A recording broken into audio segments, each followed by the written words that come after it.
preocupado con este asunto, y a mí que me gusta tanto la infraestructura, y uno se hace muchas preguntas. Uno diría, hombre, ¿por qué ni siquiera es este gobierno? De aquí para atrás, ¿por qué los gobiernos no han podido incentivar esa cadena productiva para exportar? Son unos berracos, aquellos que exportan, porque lo hacen con una lucha. Llega el actual gobierno a decir que las autopistas son para los de camioneta. No, es que es más barato, todo el mundo lo sabe en este país, es más caro mandar una mercancía de aquí a Cartagena que de Cartagena a Nueva York. Sin duda. Este país lo que está necesitando es infraestructura. Pero ¿por qué no se ha podido lograr, cree usted, y por qué desde el Congreso no se han elaborado leyes para ser más exportadores? Es que exportando petróleo, y miren lo que vamos a la baja. Es verdad, no, mire, Nacho, yo creo que lo que ha faltado son decisiones del gobierno. El Congreso realmente no alcanza a tener una injerencia directa en este asunto, aparte de las vías 4G que se lograron hacer en todo el país, que ha sido un desatraso, digamos, enorme en los últimos 20 años en infraestructura. Yo creo que la meta que tenemos hoy es poder desarrollar un sistema de puertos más amplio, que por fortuna en Antioquia tenemos 2 iniciativas privadas, una de ellas ya a punto de iniciar operaciones, que es Puerto Antioquia, y otra muy cerca de esta en PCC.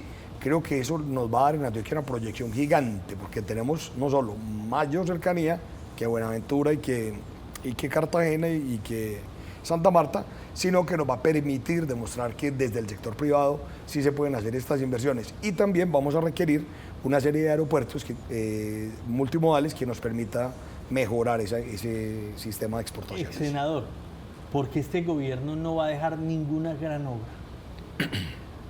En lo que usted conoce, ¿qué puede estar persiguiendo el presidente Petro que no va a dejar ninguna obra grande, significativa? No hay. Y habló muchas ni cosas, pequeñas, de tampoco. trenes, de... No, ni pequeñas, ni pequeñas. Creo que... Pues antes está en contra de Puerto Antioquia, imagínense. Sí, creo que...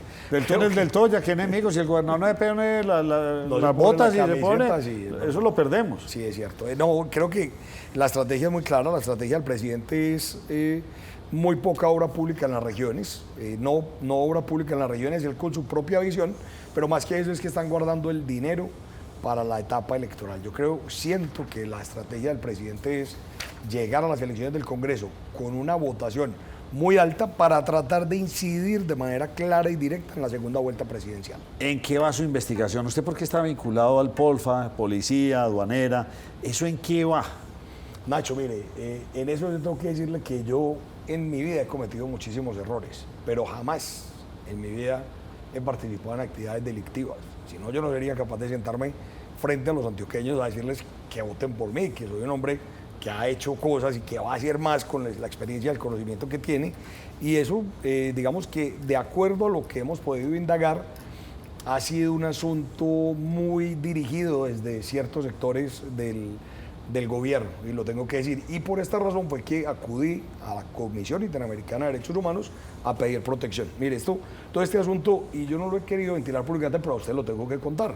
Todo coincide con el señalamiento que hace Andrés Hidárraga, a quien llaman a la Corte a declarar y dice que no, que él no tiene pruebas de que yo participe en estas cosas que habían dicho. ¿Es el apodo Pitufo? No, okay. Andrés Hidárraga es el secretario de Transparencia de la Presidencia. Ah, muy bien. Y que fue quien supuestamente hizo la denuncia, una denuncia que venía desde finales del año 2021, supuestamente, y que aparece apenas ahora como una supuesta noticia criminal.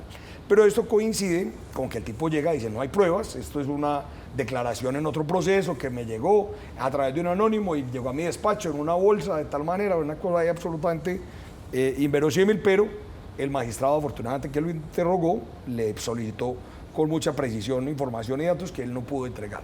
Pero todo coincide con 2 asuntos más delicados aún, y es que la UNP me retira el esquema de seguridad en esa misma semana, y a la vez me llegan 2 amenazas muy fuertes de parte del ELN. De manera que cuando esto pasa, yo pues casi me muero del susto, me tocó tomar medidas, me escondí, casi no salgo un mes de mi casa, toda la cosa, y ya se podrá imaginar como todo en un lado. Y entonces, claro, si yo salgo a denunciar las amenazas, más el retiro del esquema, en el momento en que supuestamente me relacionan con toda esta investigación, ¿qué va a decir la gente? No, pues ya se está sacando la excusa para evadir el asunto, pero la verdad es que ¿Y nunca en he qué va estado esta en eso. investigación? ¿En qué va? Ya, No, ¿usted está imputado, sí, no está imputado, nada? No hago Nada. parte de, no, eso va a ser parte de una investigación previa en la que se están recolectando pruebas, pero es un asunto que ni siquiera hoy es una investigación ¿Y formal. tiene usted otras investigaciones en curso?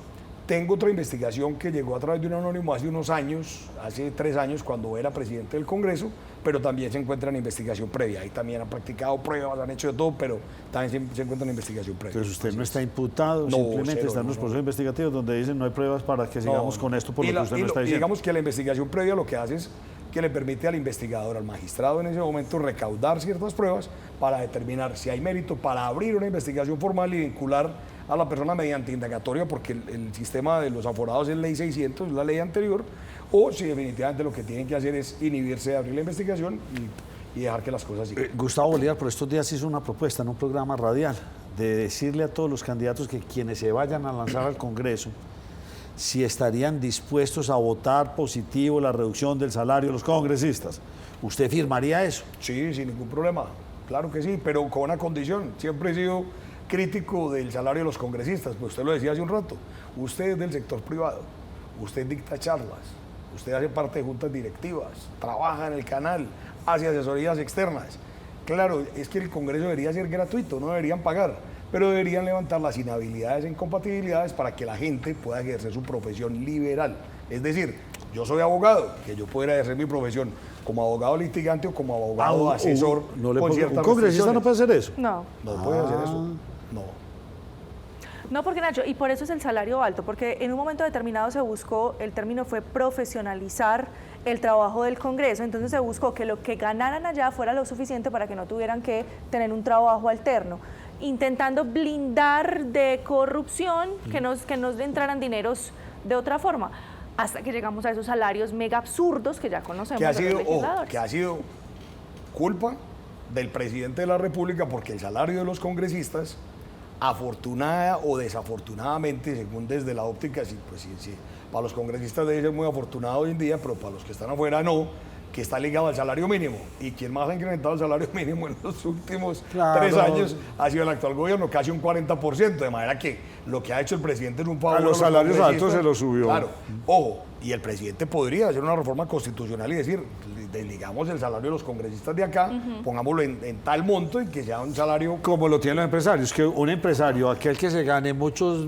millones, Le damos no salario, está obligado a subir el y porcentaje le de damos, salario. y le damos un salario Ya integral, le le entiendo. buscamos En un cambio, mecanismo en el ustedes que sí pueda están- tener un salario digno, pero que no esté asociado a Ustedes esto, sí porque están ligados. genera ese tipo de desequilibrios. Claro. Ya le entendí, ustedes sí están ligados por ley. Claro. En cambio, un empresario, usted se Claro. gana 20 No, el millones, presidente. un Igual que incremento la de rama, 10, no del te 10%, no, te le va a suben subir el a 2%. los, Claro, eso, claro. y a los que ganan menos de 4 salarios mínimos se le aplica acá y siempre este tipo de medidas. Entonces, el presidente que dice no querer a los congresistas les ha incrementado en estos 3 años casi un 40% de su salario. Juan Diego Gómez, lo veremos por estos días caminando bastante. ¿Cuándo arranca? ¿Para en Sí, octubre, sí. noviembre o cuándo? No, señor, ya empezamos porque Ah, como... pero ya la ley lo permite. La ausencia de poder... No, pero no estoy dando campaña, estoy haciendo ajustes, estoy haciendo Ah, preparaciones, estoy gastando tenis y diciéndole a la gente que voy a salir en octubre o en noviembre, cuando sea la época de inscribir la candidatura, Muy bien. que voy a salir a armar una campaña política y que le vamos a presentar propuestas a los antioqueños y a los colombianos. Seguramente por aquí lo volveremos a ver a usted. Muchas gracias. Muchísimas gracias a ustedes.